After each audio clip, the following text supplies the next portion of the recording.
ইতালিতে থাকা পরিবারের কাছে যাওয়ার জন্য 2026 সালে যারা family visa, family reunification, cohesion বা নুল্লা ওস্টায়ের আবেদন করার প্রস্তুতি নিচ্ছেন, তাদের জন্য ইতালির অভ্যন্তরীণ আইন ও ঢাকাস্থ ইতালিয়ান অ্যাম্বাসির সর্বশেষ নিয়মগুলো জেনে নেওয়া অত্যন্ত জরুরি। 2026 সালের আপডেট অনুযায়ী প্রধান নিয়ম এবং পরিবর্তনগুলো নিচে বিস্তারিত দেওয়া হলো। 1.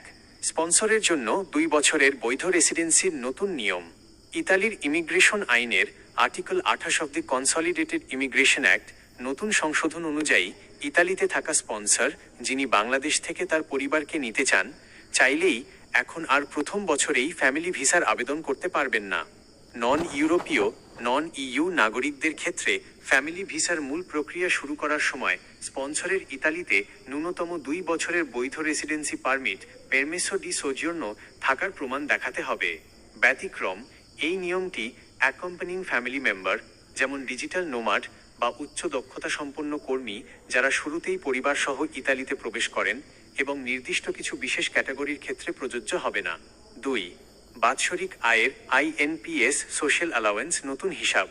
পরিবারকে ইতালিতে নেওয়ার জন্য স্পন্সরের বাৎসরিক আয় কত হতে হবে তা প্রতি বছর ইতালির সামাজিক ভাতা বা আইএনপিএস সোশ্যাল অ্যালাওয়েন্স এর ওপর ভিত্তি করে পুনর্নির্ধারণ করা হয়। 2026 সালের জন্য এই আয়ের ন্যূনতম সীমা বাড়ানো হয়েছে। একজন আবেদনকারীর জন্য শুধু স্ত্রী বা একজন সদস্য স্পন্সরের বাৎসরিক সর্বনিম্ন আয় হতে হবে 7,101.12 ইউরো। একজন স্পন্সর প্লাস 2 জন ফ্যামিলি মেম্বার আয়ের সীমা হবে 10,651.68 ইউরো। একজন স্পন্সর প্লাস 3 জন ফ্যামিলি মেম্বার আয়ের সীমা হবে 14,202.24 ইউরো। পরিবারের সদস্য সংখ্যা বাড়ার সাথে সাথে এই আয়ের প্রয়োজনীয়তা আরও 50% হারে বৃদ্ধি পাবে। 3. আবাসন বা হাউজিং যাচাইয়ে কড়াকড়ি। ফ্যামিলি ভিসার জন্য ইতালির স্থানীয় মিউনিসিপ্যালিটি কমিউন থেকে যে উপযুক্ত আবাসের সার্টিফিকেট বা সার্টিফিকাটো ডি ইডোনেইতা অ্যালোজিয়াটিভা নিতে হয় সেটির নিয়মে কড়াকড়ি বাড়ানো হয়েছে।